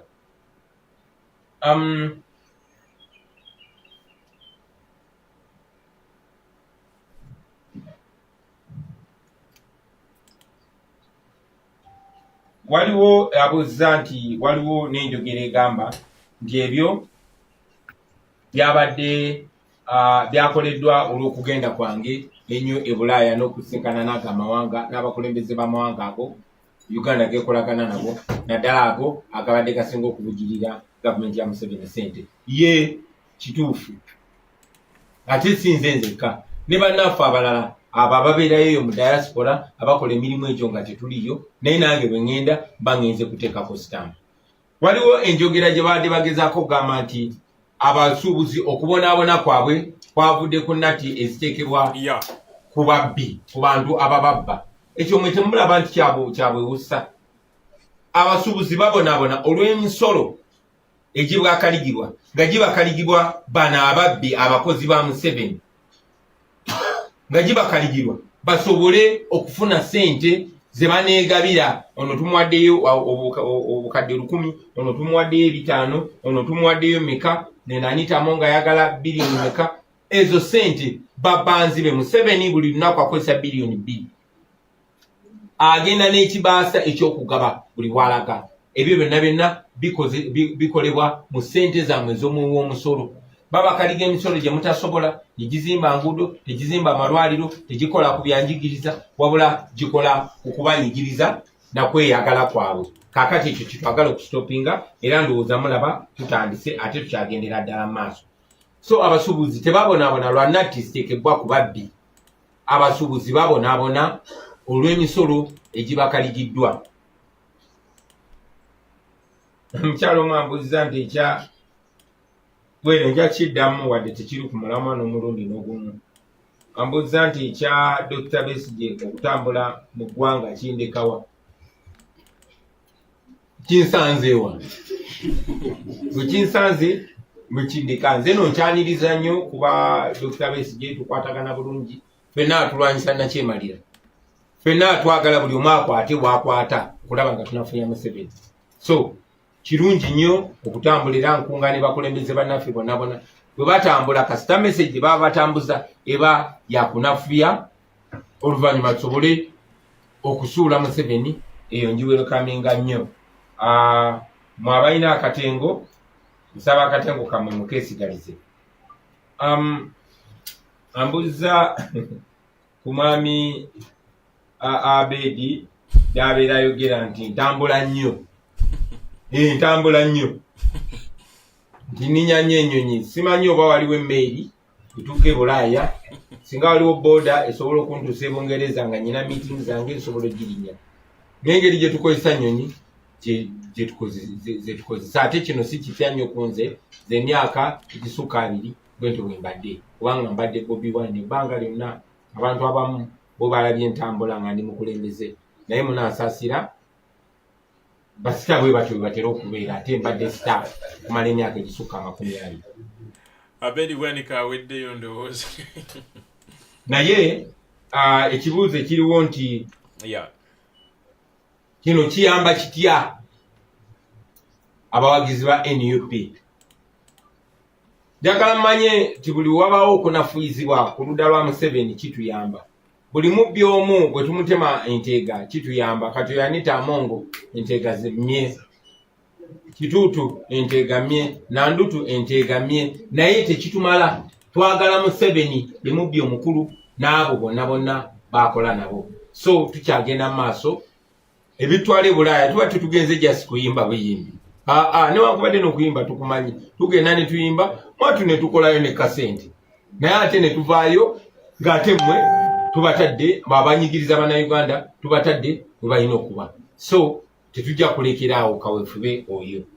Nowanda Mawe yali agezaako okulaba nga batulemesa okutambula ebweru w'eggwanga kubanga bamanyi kye tuba tugenza okubakola. Njagala mumanye baganda bange nti sente ze beewola mu linnya lyammwe nnyingi nnyo. Olunaku lwaleero buli munnayuganda abangibwa n'omwana wo gwazadde jjo abangibwa miliyoni essuka 2. On the point of Nobert Mao, let me just remind you, mabega ko wali omwaka ogwedde Mao we bali nga bakamuwa obwa minister nga of course yali defecting adda nga tannaba just kweyanjula eri public ne weyeyanjula officially n'agamba no bulina kundina omusajja Museveni simuyinako buzibu yasuggestinga nti His Excellency Bobiwine aganibwe okuddamu okufuluma Uganda. Abajjukira ebiseera ebyo ndowooza mujjukira statements ezo nga ziviira ddala mu Nobert Mao ya president kyabadde agezaako okugamba nti ensonga lwaki Mao yali suggesting oba yali suggestinga president aganibwe okuddamu okugendebwa because bakimanyi ki kyaba agenza okukolayo era ensonga lwaki actually nabagambi mu kusooka ye propaganda onatambulira ku ntambula ze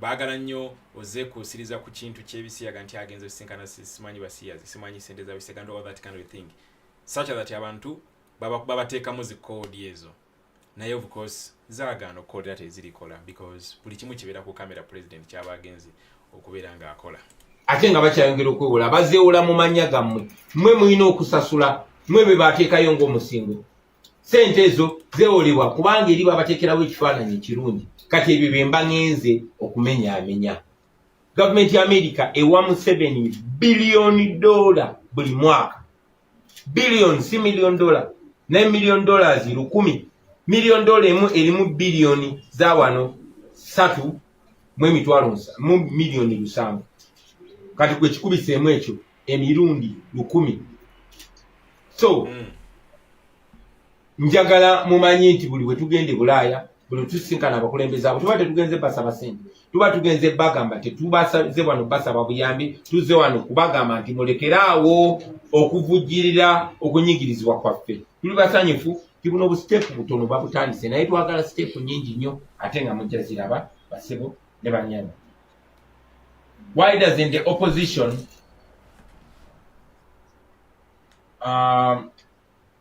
go to court about the service awards? But we are addressing impunity here.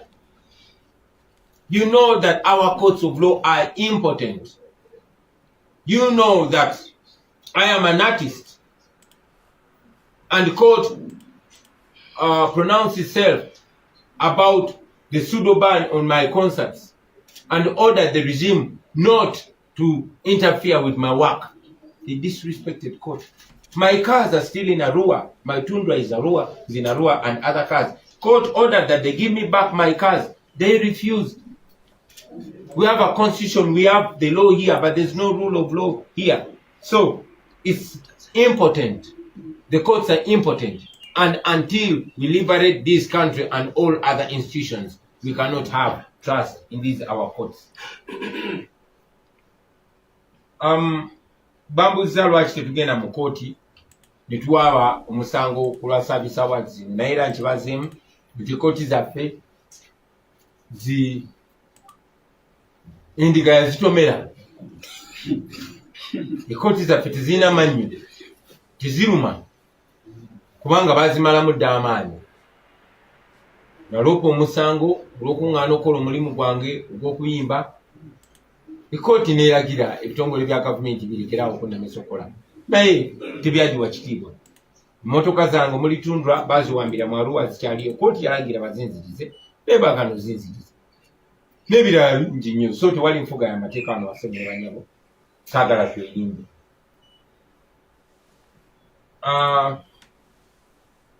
Kino bakibuuza mu Luganda era nja kiddamu mu Luganda. Ssematemba Bwegire ambuzza nti awulidde okuyaayana kungi nnyo ng'Obuganda bwebuuza ku nsonga za Ssaabasajja Kabaka. Yes, nsonga za Ssaabasajja Kabaka president ekibuuzo wakimubuuzizza bulungi era njagala owulire bulungi response ye. Nti obuvunaanyizibwa bwange tebukoma waffe Buganda yokka wabula bugenda mu Uganda yonna era ebitundu bya Uganda yonna mbitundira kyekimu era ndiwa ekitiibwa kyekimu naye era nange kinkwatako naye waliyo abakulembeze abatwala Obuganda era abavunaanyizibwa ku nsonga eyo so nange nja kweyazika ebigambo bya Made in Sereko ugambe nti buuza mayiga webale nnyo webaliriza.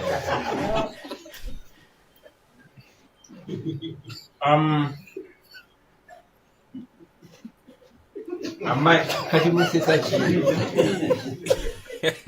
Obwedda keninza ko kati museka ki. Anyway, mwena mujjukira President bwe yabaddeeko United Kingdom basinkanyeko ne Medi Nsereko mu lumbe lwa Pascal naye muganda wange abantu banyiivu. Njagala oddeyo weetegereze vidiyo eyo nga Medi Nsereko agezaako okujja okusisinkana pulezidenti waffe bw'ati ng'amukwata mu ngalo n'okumusika bw'ati beegwe mu kafuba. Okimanyi nti nno mukyala ye yamuteekako bw'ati omukono amugamba sembeera eri tosembeera pulezidenti waffe. Ne batandika omukunya ebibuuzo nti wano mwerungiya naye eri mumukubira ku sitationi zammwe temumukyaza mumwogerera amafuukuule. Bro, Medi Nsereko gamubuguma yali uncomfortable. Responses ze ng'ozirabira ddala nga bimuweddeko. Manyi nga wona abeera nga weetooloddwa abantu nga balina endowooza yeemu. Kiringa gwegamba kwa makafaananyi ng'oli mubbi obanga mukutte omubbi ng'ate abadde ababbidde ebbanga ddene nnyo mwenna nga mumwetolodde bwe muti. Engeri gy'abaawuliramu kuba kyabaawulira bano bagenda kunjokya, bano bayinza okunsalaasala obufi, bano bayinza okunkuba ndowooza kyekyali ku Medi Nsereko ku ssaawa eyo. Ate kojja omugezi omumanyi yalikodinga Kenzo ng'avuma Bobiwine era ng'ayisaamu amaaso ng'amujeregerera ng'amwogerera amafuukule gaali mangi. Kojja omugezi ye muntu abeera alert essaawa 4. Oyo musajja oyo mulaba edduka. Kamera ya kojja omugezi yali alert bwet. Era akagambo n'akayisaawo bamubuuza omusajja abange mubuuze mayiga. So ndabyeye eyo ba propagandist ba Museveni abasazeemu just clip eno yokka ne baagala ogikozesa okubirako president waffe mbwe engeri gya respondinzemu ku nsonga n'ensonga girespondinzeko bulungi. First of all wakugambye nti ensonga za kabaka when it comes to my side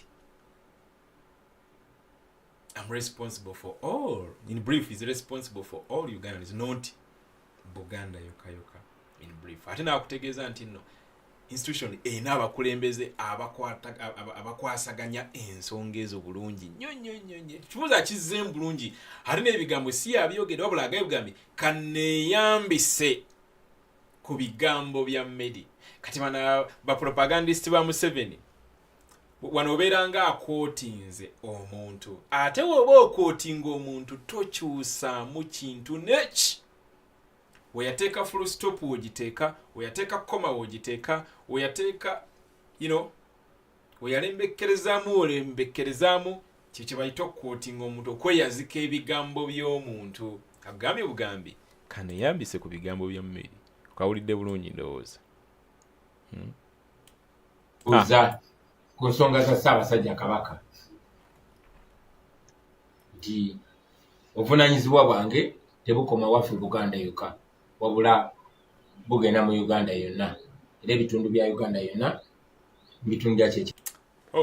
Battery yange egende eggwako. Kimera ndiwe ekitiibwa kyekimu naye nange kinkwatako. Let's wind up. Naye waliyo abakulembeze abatwala Obuganda era abavunaanyizibwa ku nsonga eyo. So nange nja kweyazika ebigambo bya Medi Nsereko ugambe nti buuza mayiga webale nnyo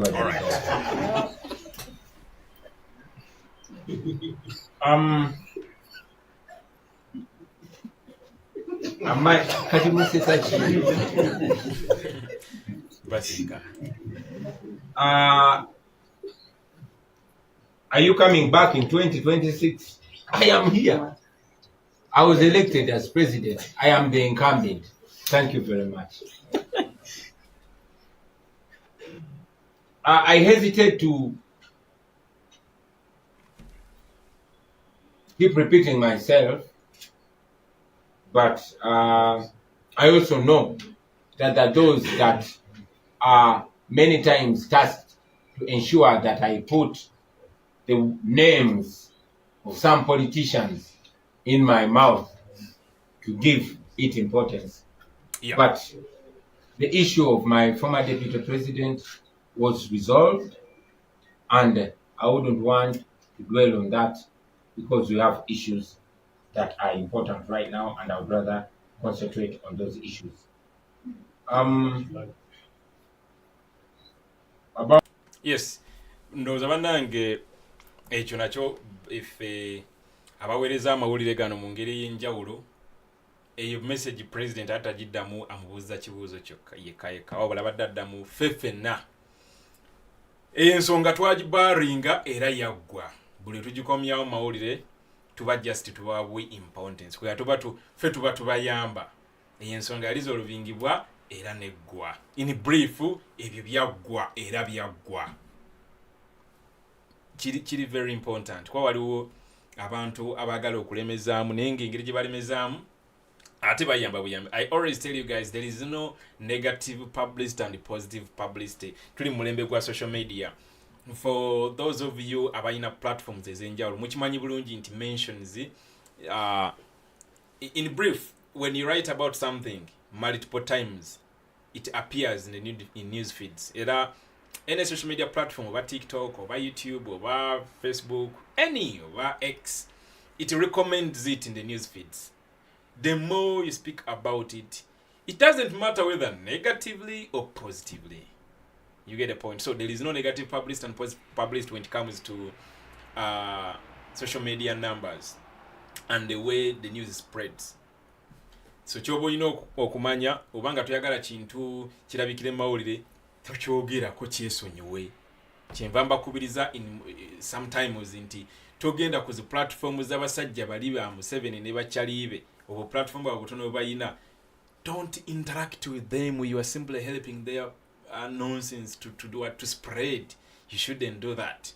Buli wo commentingako, buli wo likingako, buli wo gisharingako, oyamba ye kwecho oyina okumanya. So ekyo batuyagala kiberewo, comment yo gye reservingire, like yo gye reservingire, share yo gye reservingire. Social media are people si bisolo byeberako bantu. So, electoral reforms. How do you reform impunity? We have the law, much as it has been tampered with numerous times, but it's not respected. Yeah. So, there's no amount of reform that is going to reform impunity. The law, even the way it is, if it's respected, can deliver us to where we want to go. Of course, the Supreme Court ordered for reforms, for electoral reforms. But if the Supreme Court has not been respected, then why do we think there's anything more to get from these institutions? The best thing is to remove dictator Museveni, have a transition in this country, and have a new Uganda where the rule of law will be respected. By the way, that is also a very important question and response. Waliwo abantu abagufuula omuze mbu kati mu kaseera kano LUP simanyi etudde butuuzi ku ssaawa zino bandi badde ba advocatinga for electoral reforms simanyi biki and all that kind of thing under whose administration. Oyagala kuŋŋamba nti n'akalulu tetwakawangula yagala gana kkiriza lekayo Museveni tagenda bintu bya mirembe gwe ekyo batona bakiyingiza mu mind yo kyeyingizeemu kati ku tokosho ya JBMuwonge ey'olwaleero. Museveni tagenda bintu bya mirembe. Besigye yamuwangula 2016. Besigye yamuwangula 2011. President waffe amuwangudde n'enfuufu n'efuumuuka. Nkugambye basoma results mwenna abaali ba following ebintu bino. Nze nali wano on the 14th of January 2021 nga mbaweereza mwenna mwabiraba live.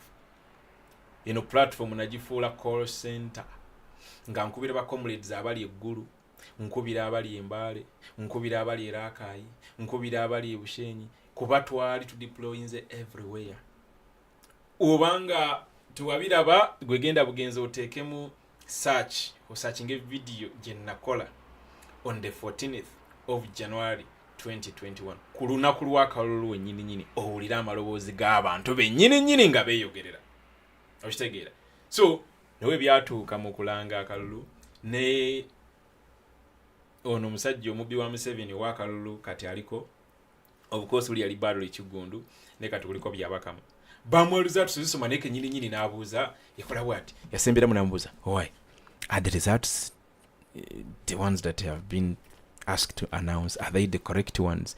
Yerabira okuswitchinga off microphone ng'abuuza munne nti results ze bampaddeyo okusoma zintuufu, are they really correct? Ayogera Mukama tamanyi nti no microphone kweri ensi yonna n'emuwulira nga naye kennyini alaba ebintu tebigatta. Okitegeera? Naye kennyini ng'alaba ebintu tebikola ki? Ebintu tebigatta. Naye era ne kibeeranga bwe kyali. Lwakuba ti Museveni yali yatusookayo n'atuttamu abantu, yatusalira amagezi. Yagalagana akkiriza leka yatusalira amagezi. Okukwata ttiimu gye yakwata, eyo ttiimu yaffe yali Nubian Liba, Eddie Mutweba, Media, Basema, bani bonna basibira e Kalangala. Nwane babavayo ne babatwala wa Kitalian, all that kind of a thing. Ne baganda baffe batta on the 18th and the 19th. Of course, kyasindika mu kofia.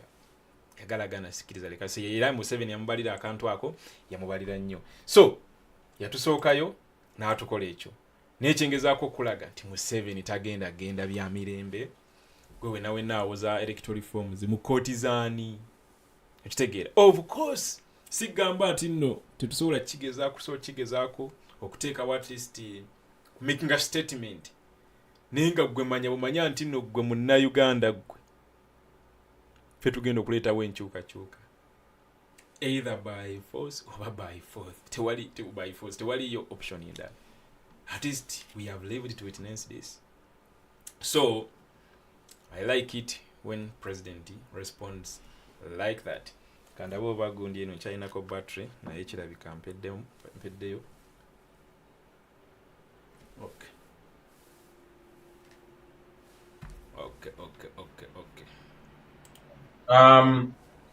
Yeah.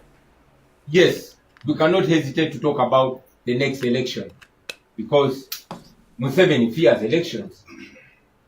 And every day he sees us moving towards the election, and biology favors us, the law favors us, morality favors us, and age favors us.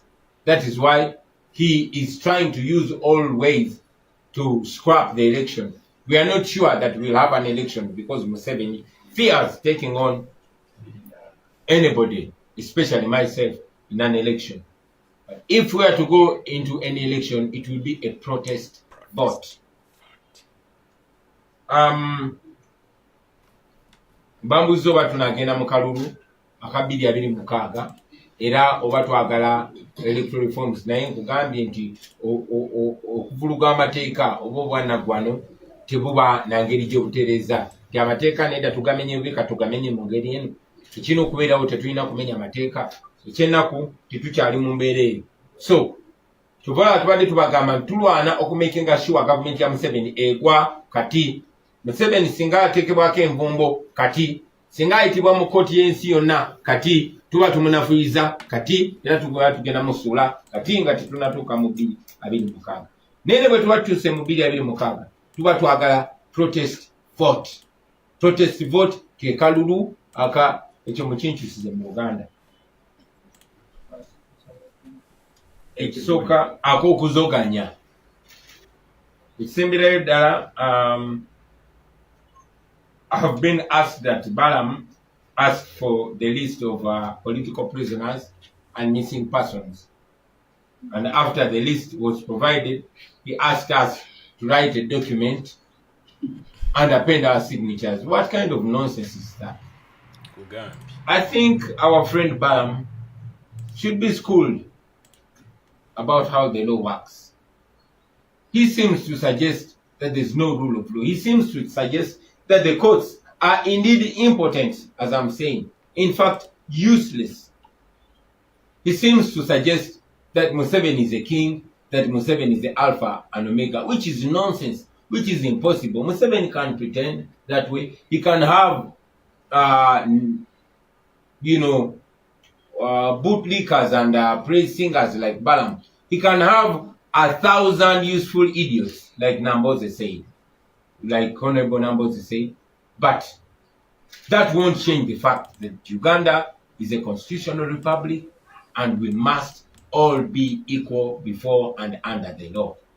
What Balaam is saying, Norbert Mao said when he was just appointed minister. Where is Norbert Mao? He's also sour graping now, he's also complaining now. Balaam will be all right. Let him eat his food. Let him put on his suits or t-shirts, for that matter.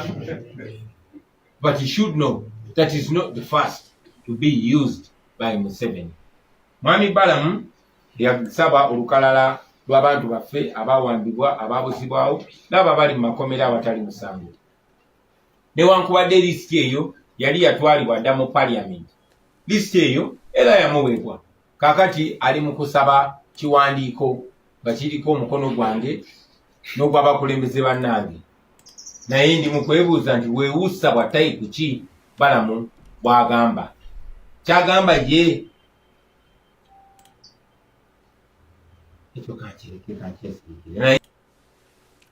ye njagala mwami Balaam amanye ti si asoose Norbert Mao nga bakamuwa omulimu nga bamuwadde obwa minisita ebyo bye yasookeramu naye kati simanyi kyali mu kugamba ggwanga ssaawa zino. Mwami Balaam alinga agamba nti ekooti tezirina mugaso n'ebitongole ebikwatibwako ku nsonga eyo tebirina mugaso, nti omuntu bw'aba ng'azizza omusango nga bwe bagamba nti azizza omusango, bwe n'agenda wa minisita wa Museveni ow'abaana n'abavubuka n'omusaba ye n'agenda ewa Museveni n'afukamira, Museveni n'alagira nti bamute. Museveni si ge mateeka, Museveni si ye Katonda. Tulina amateeka wano newankubadde tegaweebwa kitiibwa. Ne tumanyi nti gye bujja Mwami Balaam ajja kumanya nti gwadiringa naye nakyemalira, atakyalina buswavu, atakyaswala wabula ng'aswaza buswaza. Mwebale nnyo bassebo ne bannyabo. Alright, of course that was the address. Era nga president waffe ebibuuzo byonna suubira naawe binnyininyini by'obadde nabyo nga weebuuza ebimu ku byo nga weebuuza. Of course buli omu waabeera yeebuuza ebibuuzo bingi bingi, kino nakino, kino nekiri, kino nekiri, kino nekiri, naye nsuubira president ebibuuzo abizeemu bulungi. Waliwo mpozi saagala kulekayo ye response ya mukyala Winnie Byanyima, and that is the wife to Colonel Dr. Kiza Besigye. Of course abantu abasinga era abategeera era nga baagala Uganda ekyuke bavudde of course ne basanyukira n'aba NRM bennyini actually bavuddeyo ne basanyukira envumbo zino ze baataddeko Anita Among kuba speaker abadde yeefudde ekitagasa. Bro, oliyo mukazi tagambwako mu parliament abantu abayisaamu amaaso. Mukyajjukira Ssekikubo yavaayo mabegako awo n'asuggestinga ensonga ya accountability etunulibwemu eya service awards ezo sente ze beegabire million 1.7 billion etunulibwemu ne issues endala nyingi nga spending ezitali accounted for. Omanyi we yamugamba mukazi, yamugamba that nonsense. Speaker mulamba namugamba you can talk whatever nonsense you can. Imagine a speaker of parliament responding to a member of parliament. Kati chifana chichobo okolachi. Naye on top of the way engeri gye yeeyisa mu parliament etagasa, when it comes to spending oli asinga ate nga sente za spendinga zamuwa musolo sente zange aspendinga sente zange kuba nsasula musolo. So Winnie Byanyima akoze wano gundi gye njagala agambye wano abadde addamu president waffe n'amugamba nti thank you His Excellency Bobiwine, you've you've made, take a one. Government, thank you, His Excellency Bobiwine. You've made the case eloquently. Actions, sanctions to discourage corruption and abuse of power by political elites are welcome. They help Ugandans to challenge impunity. Ugandans are insulted, humiliated, disrespected daily by arrogant, insensitive, and selfish politicians. This must stop. Thank you, His Excellency Bobiwine, for standing for rights and rule of law. Oyabadde mukyala Besigye bwatyo bwa repostinze n'ataakingirako message eyo ng'agisindikira omukulembeze waffe Kyagulanyi Ssentamu Robert. Akagambo kano impunity ndowooza mukategeera bulungi. President abadde ageza impunity ndowooza okunyonnyola mu simple terms kiringa okubeera nga ebintu by'okola tosuubirayo kubonerezebwa, tosuubirayo kuluuzinga, tosuubirayo kutwalibwa mu kkomera, kwegamba gw'okola bukozi nga bw'oyagala olaga eryanyi lingi ngera wola Museveni bw'akola nga bw'olaba Anita Amongi bw'akola nti ye ne bw'aba ssente billion ne billions ti akimanyi bulungi. He has the freedom from punishment, from any harm, from any loss. You know, they have that freedom of not being punished, of not being jailed, of being, you know, that is impunity. That is impunity. Era ensonga lwaki bakola byonna bakola ko bakimanyi. They have that freedom from punishment, from being punished, from being jailed, from being asked why they are acting the way they act. So when Winnie Byanyima abadde agamba President waffe Bobiwine nti Ugandans are insulted, humiliated, disrespected daily by arrogant, insensitive and selfish politicians. Insensitive ndowooza yeyo omuntu okubeera insensitive kiringa wonaabeera nga gwe you don't care oba omuntu obutabeera na empathy in brief, you know, kuganga gw'oli awo tofaayo muntu mulala kikyaba awulira nga tebikwata kuli ne bamutemaatema oba muganda oba you don't care, you know. Anyway, kanve mu bintu ebyo ebyokunnyonnyola ebigambo by'oluzungu tugende ku ki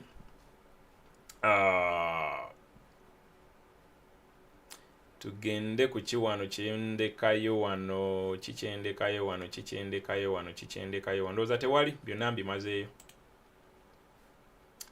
kujja nga waliwo omuntu alina kyabuuza. Response eya Winnie Byanyima nagyagadde nnyo neŋŋamba nja gibaleeterako wano nammwe kennyini kuba kimanyi si buli kimu nti mukiraba. Wadde Winnie Byanyima ya ate siyaga yabyagala nnyo naye tugezaako just kusnappingayo the positive side of everything. Kyekirala wano banange Masaaba mbeegayiridde nnyo ensonga ya Masaaba temugisuulirira.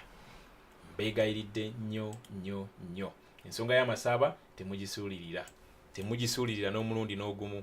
Muganda waffe talabikanga up to today okuva baamuwamba. Vincent nkulengera kuli ku live sheno. Comrade Thomas nkulengera kuli ku sheno. Rashida nkulengera kuli ku sheno. Lynn nkulengera kuli ku sheno. Florence nkulengera kuli ku sheno. John B nkulengera kuli ku sheno. Dora Nakafero nkulengera kuli ku sheno. Sempogo Joseph nkulengera kuli ku sheno. Shami nkulengera kuli ku sheno. Mugula Alex nkulengera kuli ku sheno. We are live. This is not recorded. That's why I can even read from the comments. Banangi, let's amplify these voices. Ez'okubulwawo kwa muganda waffe Faustin Masaaba. Mwenna mukimanyi bulungi nti buli wamba baganda waffe batuusaako ebikolwa ebitoogereka mu kamwa. So tuleme kuleka ekyo kibeerewo.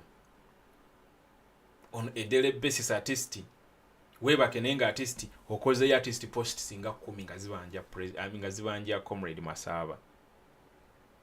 Artist ngokoze live video mu obeera nga gwe you are into live videos.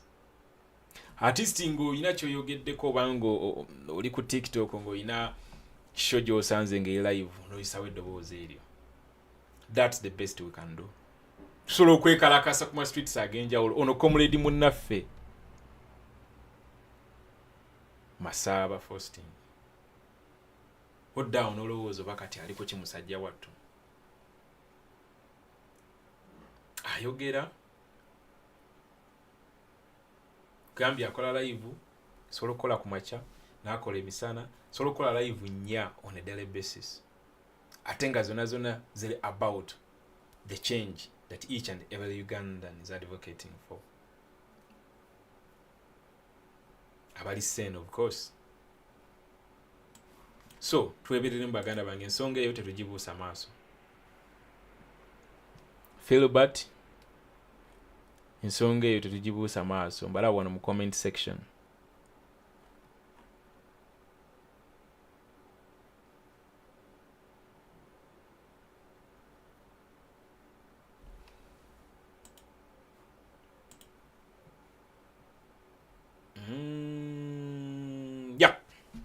Tujja kuba tusinkana lunaku lujja kuba Luwanca oba kamala okulaba. This is of course today is Friday. Saturday Uganda is breeding baberayo ne Comrade Advocacy ne banne baberayo ne show ate page yaffe ya JBMuwonge TV yaddako bulungi nnyo. So mubeereyo messages muzisharing these days. Later omukyalo yaleeta ba panelists ab'enjawulo era nga basomesa wanga batu inducting about activism mu ngeri ey'enjawulo, like the previous show yali nungi nnyo. Like I always tell you guys, twewagire tewali kyoluzinga okusanga show nga yankyukakyuka n'ogisharinga ku platform yateera oba n'ogispreading mu WhatsApp groups ez'enjawulo. Tukikolere ddala nnyo naye nga wominga ku NUP nationwide tour egenda okubeera nga etandika akabanga tekagenda kuba kanene nnyo okuva kati mu bbanga tono nnyo. NUP nationwide tour egenda kuba starting off. Of course the leadership ya national platform, leadership yaffe ya people power, leadership y'enkyukakyuka egenda kuvaayo announcing etubuulire bagenda kutandikira wa. Tutandikira Masaka oba tutandikira Ggulu. Mani mwagala ebyonoonese kati mwena nenteekawaawo Paul neŋŋamba nti nno londako president atandikirewa, tandikire Masaka atandikire Ggulu. Nkulayirira baana mmwe mulonda Masaka. I'm very sure nenteekawo Paul awo nga mbuuza president atandikirewa, mbalayirira baana mmwe mulonda Masaka era Masaka yesinga okubeera nga mwagala president atandikire eyo. Naye nga ebyo si bye tulimu. President agenda atandikira walala nnyo. Mujja kuba mulaba communication from the secretariat. President waja agenda okutandikira ku nation wide tour. Mpozi n'ekirala genda maaso ngo encouraginga abantu abatanaba ku registeringa kubeera members ba NUP, they register. For those of you in the diaspora, encourage your chapter leaders to devise means of how they can bring to you membership cards and the registration forms. Muberenga namwe mufuka fully registered members of the national unity platform. It is possible. Twakikola mu 2020 nekikola. Kati engeri drive gye country wide era ne mu diaspora kisoboka bulungi nnyo. You can interact with your chapter leaders, you devise means of how this can be made possible. I can assure you it is possible. Go na ali eyo ngo ina joli nga webuuza naye fa wali mu diaspora tukoze tutya gwe kubira bukubizi kasimuko kubira bukubizi chapter leader wo kasimu omubuuze ensonga eno tugikwasaganyiza tutya ojja kulaba nga it has worked out. Anti Ulengera Vincent awoza mu JBT has to be Masaka.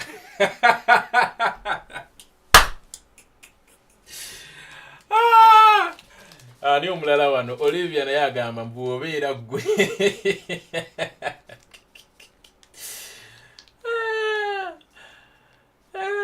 Baana mmwe.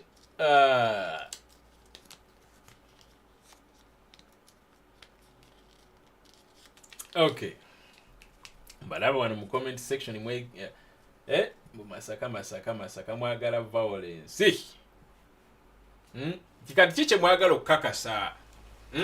Mwagala kakasa musajja. Tetulina budde bwa kakasa. I can assure you your politics president waffe tamuzannya era lazobola mumuzannya. Yeah, tewali bya kakasa sijja kukulimba. Tewali bya kakasa. Oyo just yali yekubya bwekubya yaka. Wala oyo musajja w'ebitaano just yali yekubya yaka. Yalowooza kale yali bambi kuba press conference gye yasembayo kola yamuziikira ddala yalagira ddala effutwa yalagira ddala nti ekifo president kyalimu yali yakyagala ddala yalagira ddala nti yandibadde ye yalagira mu maaso g'abantu bonna nno nga tayawudde mu bakulu n'abatoso. Ebyo yo history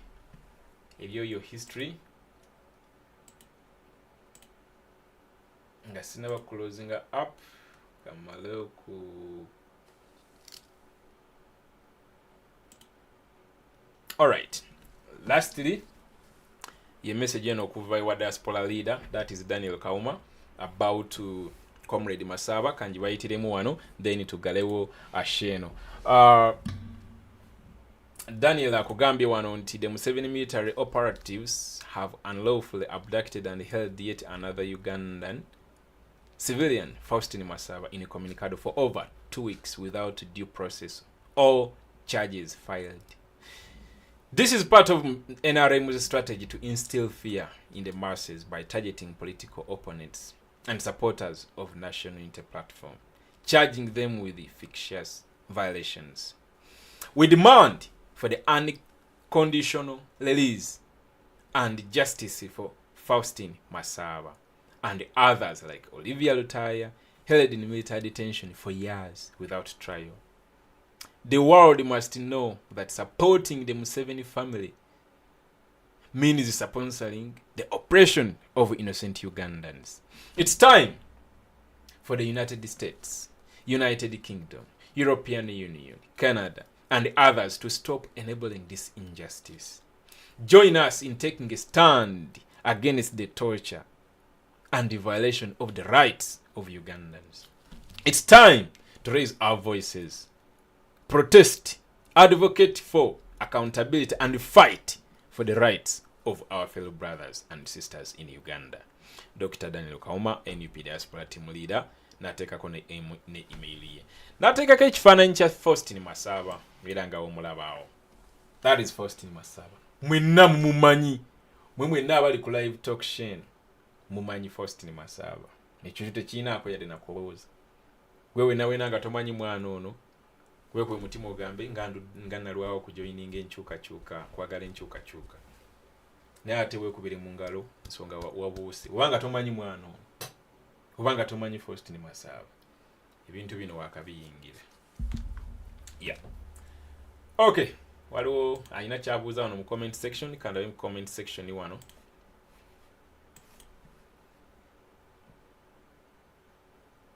Yeah. Okay, sina kibuuzo kye ndabayo. You guys, mubeere bulungi, mweraba.